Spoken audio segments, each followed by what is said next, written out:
Hello दोस्तों। आज के इस वीडियो में हम लोग देखने वाले हैं यूनिट 3 जिसका सेशन नंबर 1 आज हम लोग करने वाले हैं। सेशन नंबर 1 का नाम है stock levels in retail stores.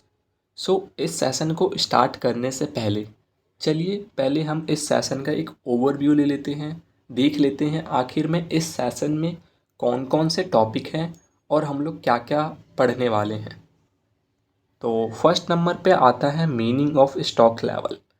इसमें हम लोग समझेंगे आखिर में स्टॉक लेवल का मतलब क्या होता है। सिंपली स्टॉक लेवल की मीनिंग को हम लोग इस टॉपिक में समझेंगे। नेक्स्ट जो टॉपिक आता है वो है stock levels in retail store. Stock level के मतलब को समझने के बाद हम लोग समझेंगे जो स्टॉक लेवल्स है वो रिटेल स्टोर में क्या होता है उसका मतलब समझेंगे। यानी कि रिटेल स्टोर में स्टॉक लेवल का क्या मीनिंग है वो समझ के चलेंगे। नेक्स्ट जो है topic types of stock levels. उसके बाद हम देखेंगे टाइप्स ऑफ स्टॉक लेवल्स को, यानी कि कितने टाइप के स्टॉक लेवल्स हो सकते हैं। लाइक डिफरेंट डिफरेंट टाइप्स के स्टॉक लेवल्स को हम लोग स्टडी करके चलेंगे। एंड देन उसके बाद आता है how to check stock levels. उसके बाद हम लोग समझेंगे कि एक रिटेल स्टोर में कैसे स्टॉक लेवल्स को चेक कर सकते हैं, किस किस तरीके से हम लोग स्टॉक लेवल्स को बेसिकली चेक कर सकते हैं। और फिर हम देखेंगे need for managing stock level in retail. फिर इसके बाद हम लोग देखेंगे कि भाई हम लोग ये पूरा चैप्टर पढ़ रहे हैं, ये सेशन पढ़ रहे हैं, आखिर में हमें नीड ही क्यों है स्टॉक लेवल को मैनेज करने की। इससे हमें क्या मिलेगा, हमें इससे कुछ फ़ायदा होगा। तो जो भी चीज़ें हैं हम लोग स्टॉक लेवल को क्यों मैनेज करते हैं, नीड क्यों है, ज़रूरत क्यों है, वो सारी की सारी चीज़ें इस वाले टॉपिक में हम लोग समझ के चलेंगे। एंड इस वीडियो के एंड में fill in the blanks, MCQ, true and false और जो भी हमारी बुक के पीछे जो भी क्वेश्चंस और आंसर्स दिए गए हैं वो सारी की सारी क्वेश्चंस आंसर्स को कवर करके चलेंगे। तो बिना आपका टाइम वेस्ट करते हुए चलिए इस वीडियो को स्टार्ट करते हैं। आई होप आपको एक ओवरव्यू मिल गया होगा इस पूरे सेशन का, क्या क्या हम लोग समझने वाले हैं। चलिए बिना आपका टाइम वेस्ट करते हुए इस वीडियो को स्टार्ट करते हैं। गाइस चलिए देखते हैं जो हमारा फर्स्ट टॉपिक था मीनिंग ऑफ स्टॉक लेवल, उसे समझते हैं। तो यहाँ पे देखो गाइस, छोटी सी एक लाइन उन्होंने बता रखी है मीनिंग ऑफ स्टॉक लेवल से रिलेटेड, बट इस छोटी सी लाइन में बहुत सारी चीज़ें हैं जो आपको डिटेल में समझनी होगी। हर एक वर्ड डिटेल में समझना होगा, तब जाके आपको ये पूरा का मतलब अच्छे से समझ में आएगा। तो चलिए अच्छे से समझते हैं इस पूरे लाइन को डिटेल में। तो देखिए, everything which is used to make products, provide services and to run business is part of stock। तो इस पूरी लाइन का मतलब क्या है वो समझते हैं। तो देखिए, everything यानी कि वो सब कुछ, which is used to make products यानी कि वो सब कुछ जो कि प्रोडक्ट बनाने के लिए, which is used to make products यानी कि जो कि प्रोडक्ट बनाने के लिए यूज़ की जाती है, और प्रोवाइड सर्विसेज और सर्विस देने के लिए यूज़ की जाती है, एंड टू रन बिजनेस और बिजनेस रन करने के लिए भी यूज़ की जाती है, इज़ पार्ट ऑफ स्टॉक। वो सारी चीज़ें स्टॉक का पार्ट कहलाती हैं। यानी कि क्या कहा इस पूरी लाइन ने, everything which is use to make products, provide services and to run business is part of stock, उसे हम स्टॉक कहते हैं। चलिए मैं आपको एक और बार इस पूरी लाइन को समझाता हूँ। देखिए, एवरीथिंग यानी कि वो सब कुछ, विच इज़ जो कि, यूज टू मेक प्रोडक्ट्स जो कि प्रोडक्ट बनाने के लिए, प्रोवाइड सर्विसेज और सर्विस देने के लिए, और टू रन बिजनेस और बिजनेस रन करने के लिए यूज़ की जाती हैं, वो स्टॉक का पार्ट कहलाती हैं। यानी कि एक छोटे से ओवरव्यू में कहूँ तो इसका मतलब ये हुआ, वो सब कुछ जो भी हम लोग यूज़ करते हैं तीन चीज़ों के लिए, प्रोडक्ट बनाने के लिए, सर्विस प्रोवाइड करने के लिए और एक बिज़नेस को रन करने के लिए उसे हम लोग स्टॉक कहते हैं, वो स्टॉक का पार्ट कहलाती है। सो आई होप स्टॉक का मतलब समझ में आया होगा। इसे मैं आपको और डिटेल में समझाने के लिए और अच्छे से एक्सप्लेन करने के लिए हम इन एग्ज़ाम्पल को लेते हैं और बेटर तरीके से हम समझते हैं। यहाँ पे जो फर्स्ट एग्ज़ाम्पल है, यहाँ पे इस एग्ज़ाम्पल को देखिए आप लोग। यहाँ पे क्या हो रहा है, तो पहले वाले वर्ड में इन्होंने क्या बोला था, यूज़ टू मेक प्रोडक्ट्स, यानी कि वो सारी चीज़ें जिनका यूज़ करके हम लोग क्या बना सकते हैं, प्रोडक्ट्स। तो यहाँ पे देखिए हम लोगों ने एक शर्ट बनाया है, शर्ट क्या है, एक प्रोडक्ट है। तो देखिए हम लोगों ने इस कॉटन का यूज़ किया और कॉटन के यूज़ करने के बाद हम लोगों ने इस शर्ट को बनाया।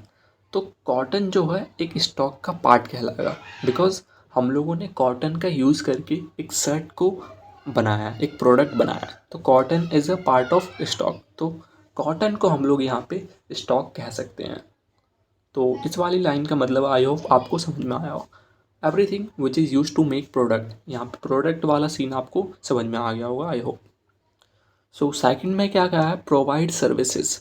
तो देखिए यहाँ पे क्या हो रहा है, यहाँ पे एक मैम है और मैम क्या कर रही हैं, बच्चों को पढ़ा रही हैं, बोर्ड का यूज़ कर रही हैं। तो मैम यहाँ पे बोर्ड का यूज़ करके क्या कर रही हैं, सर्विसेज प्रोवाइड कर रही हैं। तो टीचिंग मतलब पढ़ाना एक तरीके का सर्विस होता है। तो मैम क्या कर रही हैं, इस बोर्ड का यूज़ कर रही हैं और क्या कर रही हैं, सर्विस प्रोवाइड कर रही हैं। तो यहाँ पे भी सेम ऐसे ही लिखा था, provide services, everything which is use to make products और provide services is part of stock. So यहाँ पे जो ब्लैक बोर्ड है वो भी स्टॉक का ही पार्ट कहलाएगा, इसे भी हम स्टॉक कहेंगे। सो नेक्स्ट एग्जांपल क्या है हमारा, to run business is part of stock. तो एक बिज़नेस को रन करने के लिए भी जो चीज़ हम यूज़ करते हैं, जो प्रोडक्ट हम यूज़ करते हैं, उसे हम क्या कहते हैं, स्टॉक।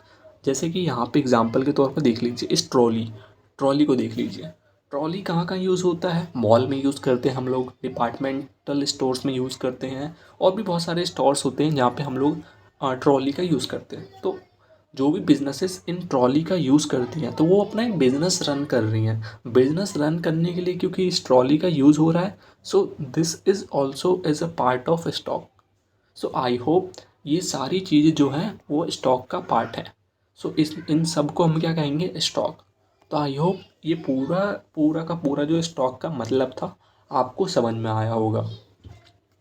अब आप लोग में से बहुत सारे लोग बोलेंगे, सर आपने तो बोला था स्टॉक लेवल का मतलब हम लोग समझेंगे, बट आपने सिर्फ और सिर्फ स्टॉक का मतलब समझाया। सो नेक्स्ट हम लोग नेक्स्ट वाली स्लाइड में हम लोग समझेंगे पूरा का टोटल, पूरा का पूरा स्टॉक लेवल का मतलब।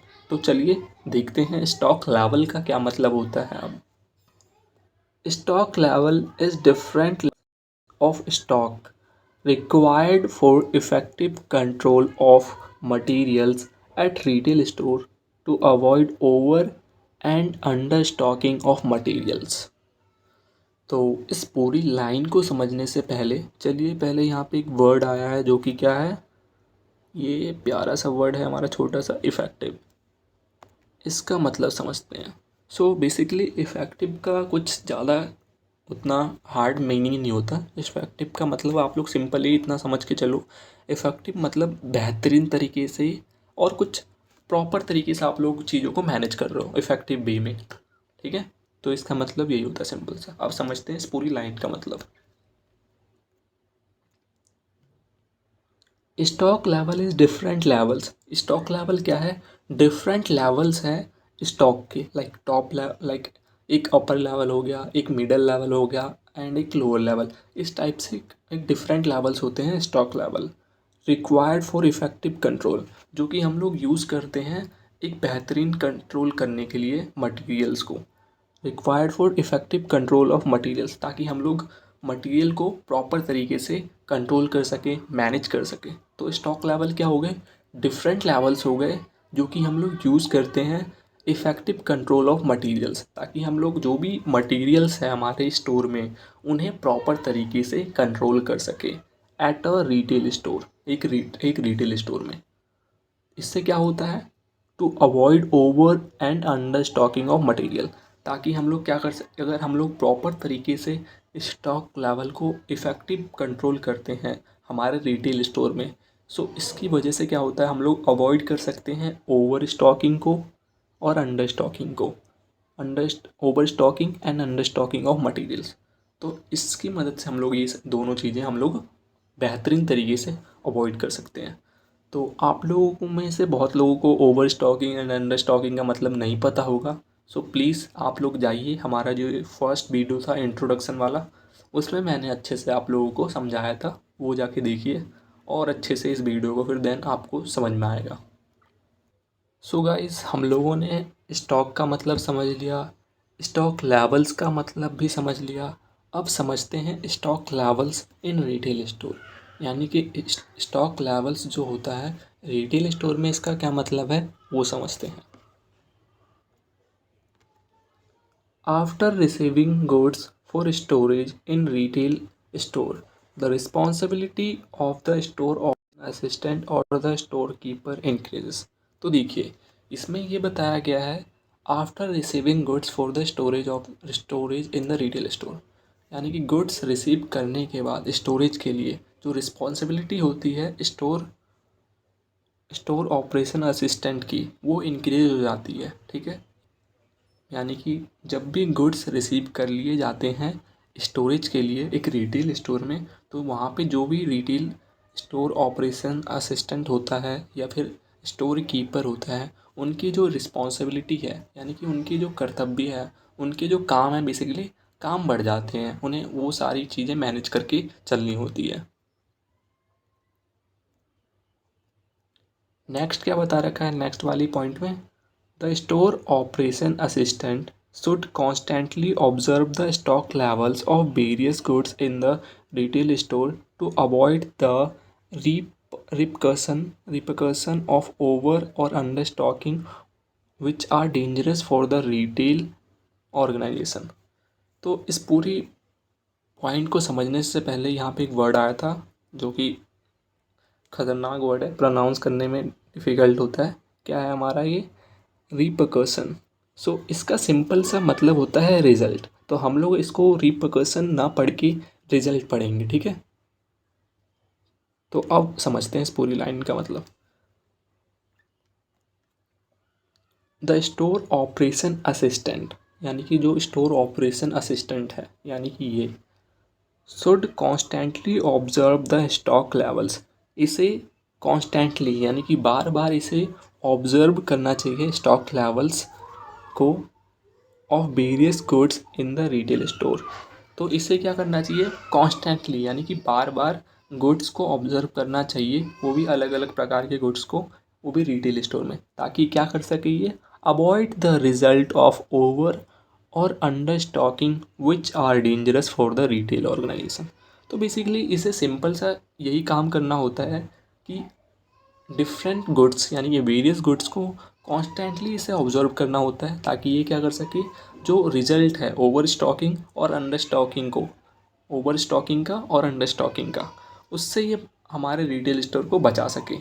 जो कि क्या, रिटेल स्टोर के लिए ये दोनों कंडीशन, ओवर स्टॉकिंग और अंडर स्टॉकिंग, ठीक है, दोनों कंडीशन खतरनाक होती है, डेंजरस होती है।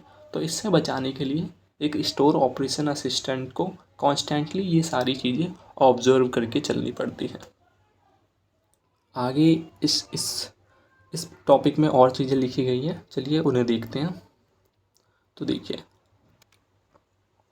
अंडर स्टॉकिंग में lead to dissatisfaction of the customer owing to non supply of goods on time. तो अंडर स्टॉकिंग का मतलब बताया गया यहाँ पे, अंडर स्टॉकिंग की वजह से क्या होता है, डिससेटिस्फैक्शन पैदा हो जाती है ऑफ कस्टमर, यानी कि कस्टमर खुश नहीं हो पाता, ठीक है, क्योंकि टाइम पे गुड्स की सप्लाई नहीं हो पा रही, ठीक है, इस वाले पॉइंट में ये बताया गया। नेक्स्ट ये बताया गया है, and over stocking could result in increase stocks inventory which will ultimately lead to increase the cost of storage, insurance, chance of obsolescence, spoilage, theft, etc। तो देखिए, अगर हम लोग ओवर स्टॉकिंग करें गुड्स की, तो इसकी वजह से क्या होता है, इंक्रीज स्टॉक्स, तो इंक्रीज स्टॉक्स ऑफ इन्वेंट्री, इसकी वजह से क्या होता है, जो इनकी कॉस्ट ऑफ स्टोरेज है, स्टोर करने की जो कॉस्ट पड़ती है, यानी संभाल के हम इसे जब रखते हैं तो कुछ पैसे खर्च होते हैं, तो उनमें वो जो कॉस्ट होती है वो बढ़ जाएगी, क्योंकि हम लोगों ने ज़्यादा गुड्स को स्टोर करके रखा है। जो उस पर हम इंश्योरेंस करवाते हैं बेसिकली, जब हम गुड्स को स्टोर करते हैं तो उन पे हम कुछ इंश्योरेंस भी लेते हैं। लाइक बाई चांस कभी आग लग जाए, तो आग लगने की वजह से तो सारे गुड्स ख़त्म हो जाएंगे, तो इससे बचने के लिए हम लोग कुछ इंश्योरेंस भी ले लेते हैं, ठीक है। तो इंश्योरेंस का कॉस्ट भी बढ़ जाएगा, क्योंकि ज़्यादा गुड्स हम लोग स्टोर कर रहे हैं तो इंश्योरेंस भी हमें ज़्यादा की लेनी पड़ेगी। चांस ऑफ ऑब्सोलेंस, यानी कि अगर हम लोग ज़्यादा गुड्स को इकट्ठा करके रखते हैं, स्टोर करके रखते हैं, तो ऑब्सोलेंस यानी कि गुड्स भी ख़राब हो सकते हैं, ज़्यादा चांस है ख़राब होने के। स्पॉइलेज, अगेन स्पॉइलेज का मतलब भी वही ख़राब हो जाना। थेफ्ट, थेफ्ट यानी कि चोरी हो जाना, गुड्स चोरी होने के चांसेस भी बढ़ जाएंगे अगर हम लोग ज़्यादा गुड्स को इकट्ठा करके रखते हैं, यानी कि स्टोर करके रखते हैं। नीचे वाली लाइन में इन्होंने क्या बताया है, हैंस इट बिकम्स नेसेसरी, यानी कि ये ज़रूरी बन जाते हैं to maintain suitable stock level of all types of goods.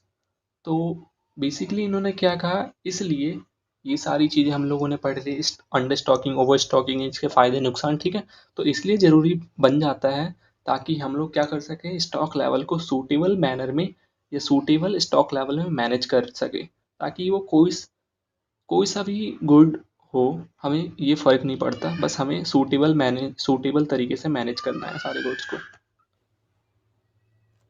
So guys, अब नेक्स्ट टॉपिक है टाइप्स ऑफ स्टॉक लेवल्स।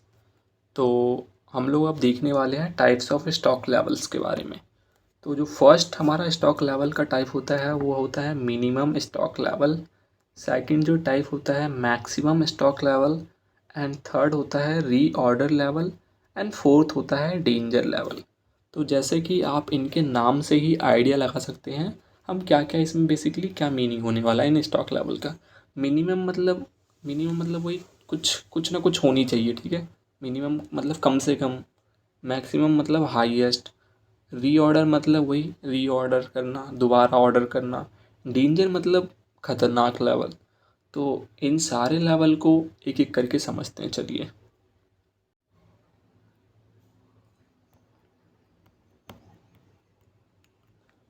हमारा जो फर्स्ट लेवल है टाइप्स ऑफ स्टॉक लेवल का, मिनिमम स्टॉक लेवल।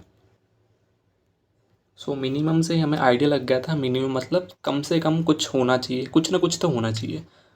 इसे और अच्छे से समझाने के लिए मैं एक एग्जांपल लेता हूँ। जैसे कि हर क्लास में पास होने के लिए मिनिमम हमें कम से कम 40% नंबर चाहिए होते हैं। लाइक 100 नंबर है तो 100 में से मिनिमम 40 आएंगे, जिसके वही बच्चा पास होगा। अगर 40 से कम आ रहे मतलब फेल। तो सेम ऐसी कुछ केस है यहाँ पे भी। मिनिमम मतलब उतना तो होना चाहिए कम से कम, ठीक है। अगर नहीं है फिर तो दिक्कत वाली बात है। तो देखिए, it is the minimum level of goods that should be maintained by the retailer to avoid customer dissatisfaction। तो मिनिमम लेवल स्टॉक एक रिटेलर को मेंटेन करके चलना होता है, ताकि क्या कर सके, वो अवॉइड कर सके कस्टमर डिससेटिस्फैक्शन। अगर कोई कस्टमर आए और वो प्रोडक्ट मांगे तो वो प्रोडक्ट बेसिकली हम उसे प्रोवाइड कर सके। इतना गुड तो होना चाहिए हमें, हमारे पास इतना सामान तो होना चाहिए। और कोई कस्टमर परचेज़ करने आता है तो हम उन्हें वो सेल कर सकें गुड, ठीक है। अगर नहीं सेल कर पाते तो वो भाई कस्टमर डिससेटिस्फेक्शन यानी कि नाराज़ होके चला जाएगा वो। तो बेसिकली इसमें यही बता रहा है कि कम से कम गुड्स, इतना गुड तो होना चाहिए ताकि कोई कस्टमर गुड्स परचेज़ करने आए आपकी शॉप पे तो आप उन्हें सेल कर सको, ठीक है, ताकि वो कस्टमर डिससेटिस्फैक्शन ना हो सके। नेक्स्ट पॉइंट में क्या बताया, if the stock in retail store is less than the minimum level then the retailer should immediately order the goods. इन्होंने क्या बताया, अगर मान लो ये था हमारा मिनिमम लेवल, इससे कम है हमारा गुड, लाइक इस लेवल पे हमारे पास हमारे रिटेल स्टोर में गुड्स हैं, तो रिटेलर को क्या करना है, इस लेवल में आते ही तुरंत ही गुड्स का ऑर्डर करनी है ताकि वो मिनिमम लेवल पे पहुंच सके, ठीक है। जैसे ही यहाँ पे पहुंचेगा उसे दोबारा ऑर्डर करना है गुड्स को। तो इस वाले पॉइंट में ये बताया गया है। नेक्स्ट पॉइंट में क्या बताया है, when the stock goes below the minimum level then it is called under stocking. तो देखिए यहाँ पे भी मैंने बताया था लेवल लेके, ये वाला था हमारा मिनिमम लेवल। जैसे ही इस लेवल के नीचे यहाँ पे एक लेवल आ गया गुड्स, यहाँ पे पहले गुड्स थे, यहाँ से यहाँ आ गए गुड्स, तो ये हो गया हमारा मिनिमम लेवल से नीचे वाला लेवल। तो इस लेवल को हम कहते हैं क्या, अंडर स्टॉकिंग। तो जैसे ही मिनिमम लेवल से गुड्स नीचे आता है, गोज़ बिलो, यहाँ पे बताया when the stock goes below the minimum level, यानी गोज़ बिलो मतलब नीचे जाता है, तो इस सिचुएशन को क्या कहते हैं, अंडर स्टॉकिंग।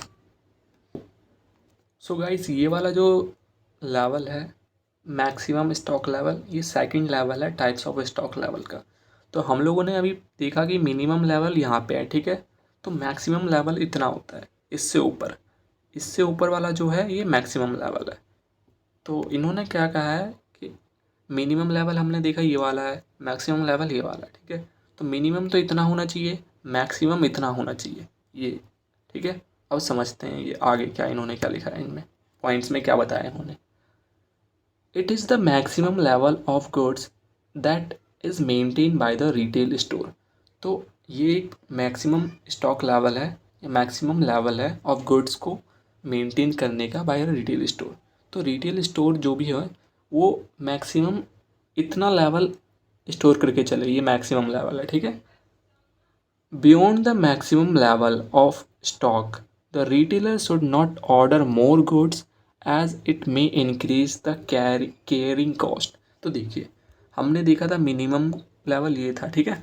तो इन्होंने क्या कहा इस वाले पॉइंट में, beyond the maximum level. Beyond मतलब मैक्सिमम लेवल से बढ़ के, अगर मैक्सिमम लेवल से बढ़ के यहाँ पे गुड्स आ रहे हैं, ठीक है, beyond the maximum level of stock the retailer should not order more goods as it may increase the carrying cost.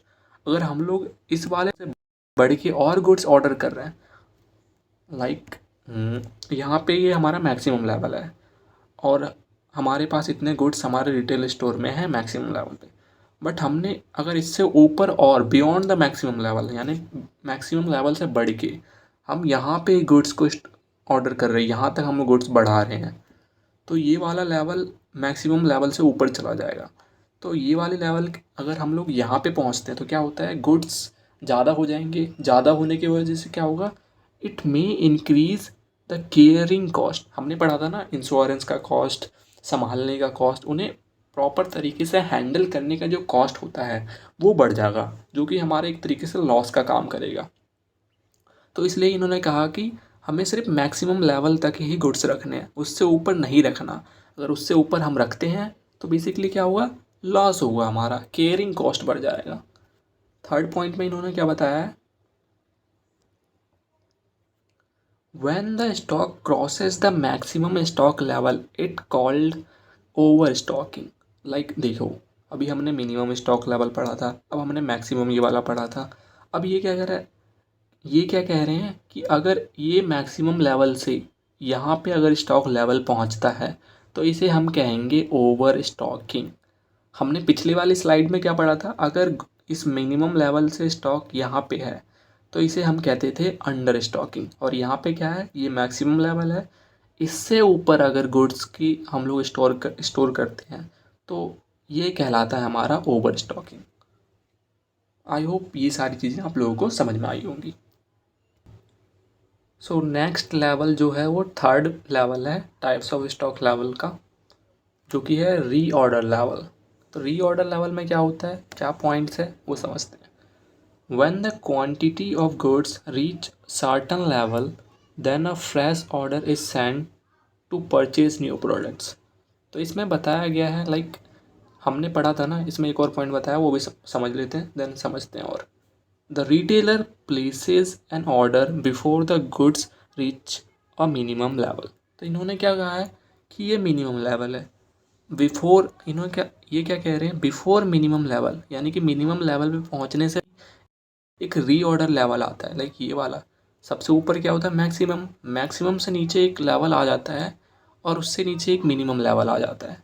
तो जैसे ही इस वाले ये रीऑर्डर लेवल है, इस पे जैसे ही हम पहुंचते हैं तो रीऑर्डर का मतलब क्या होता है, दोबारा ऑर्डर करो। तो जैसे इस वाले लेवल पे हम पहुंचते हैं तो रिटेलर को दोबारा गुड्स को ऑर्डर कर देना चाहिए बिफोर द मिनिमम लेवल, यानी कि मिनिमम लेवल से नीचे जाने से पहले ही हमें क्या करना चाहिए, ऑर्डर कर देना चाहिए। मिनिमम लेवल पे पहुंचना दैट इज़ नॉट गुड। तो मिनिमम लेवल से ऊपर एक लेवल होता है जो कि रीऑर्डर लेवल होता है, तो उस पर पहुँचते ही हमें क्या करना चाहिए, गुड्स ऑर्डर कर देना चाहिए। यहाँ पे वही बातें बता रखी हैं। The retailer places an order before the goods reach a minimum level. तो हमने पढ़ा ये मिनिमम लेवल, ये रीऑर्डर लेवल और ये मैक्सिमम लेवल। तो जैसे ही इन्होंने क्या कहा, रिटेलर को यहाँ पे नहीं पहुँचने का वेट करना चाहिए। जैसे ही यहाँ पहुँच रहा है भाई गुड्स ऑर्डर कर दो, सिंपल सा रीऑर्डर लेवल है ये, ठीक है।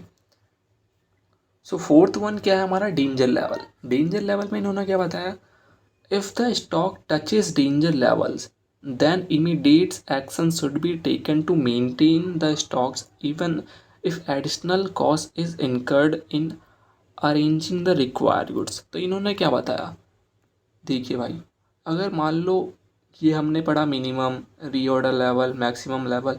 डेंजर लेवल मिनिमम लेवल से भी नीचे होता है, ये वाला मान लो ये डेंजर लेवल है।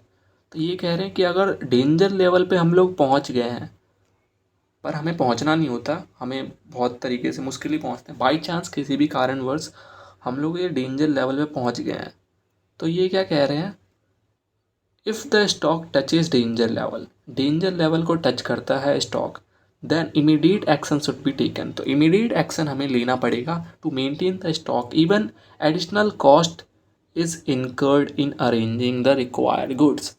लाइक नॉर्मली हमें 10 रुपये का गुड मिल रहा था, ठीक है, 10 रुपये का प्रोडक्ट मिल रहे थे, बट जैसे ही हम लोग डेंजर लेवल पे पहुँचे, और क्योंकि हम लोग डेंजर लेवल पे पहुँच गए हैं, इन्होंने क्या कहा, इमीडिएट एक्शन लेना है मेंटेन करने के लिए स्टॉक को, चाहे हमें उस 10 रुपये की जगह हमें 20 रुपये देना पड़े, तो भी हमें वो अरेंज करना पड़ेगा। तो यही बता रखा है, if the stock touches danger levels then immediate action should be taken to maintain the stocks even if additional cost is incurred in arranging the required goods। तो यही बातें इन्होंने बता रखी। आई होप जो भी ये रीऑर्डर लेवल था, डेंजर लेवल था, समझ में आ गया। तो देखिए एक ओवरव्यू ले लेते हैं हम पूरे लेवल्स की। तो सब में ऊपर होता है मैक्सिमम लेवल, उसके बाद रीऑर्डर लेवल, मैक्स और मिनिमम लेवल, उसके बाद हमने देखा डेंजर लेवल, ठीक है। तो ये सारे लेवल, 4 लेवल हमने देख लिए। मिनिमम लेवल के नीचे हमारा अंडर स्टॉकिंग आ जाता है, मैक्सिमम लेवल के ऊपर हमारा आ जाता है ओवर स्टॉकिंग। तो ये सारी बातें हम लोगों ने अभी तक देखी। गाइस क्योंकि इस वीडियो की लेंथ अच्छी खासी हो गई है, लगभग 28 मिनट हो गए हैं, तो हम लोग इस वीडियो को यहीं पे स्टॉप कर रहे हैं। और जो भी टॉपिक बच गए हैं, 1 मिनट चेक कर लेते हैं क्या क्या बच गया हमारा topic.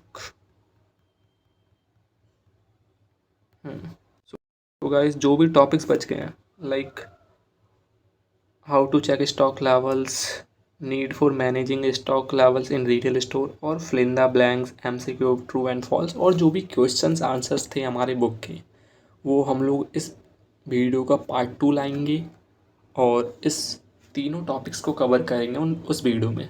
So thank you so much for watching this video. अगर आप लोगों ने हमारे इस वीडियो को लाइक नहीं किया, सब्सक्राइब नहीं किया, और if you want to share this video to your friends so you can, और अपने दोस्तों को भी ज़रूर शेयर करें सो दैट उनकी भी हेल्प हो जाए। और बस यही कहूँगा कि सब्सक्राइब कर देना, और जल्दी हम लोग इस वीडियो का पार्ट 2 लाएंगे। सो जब तक आप इस पूरी वीडियो को अच्छे से समझो। Again thank you so much.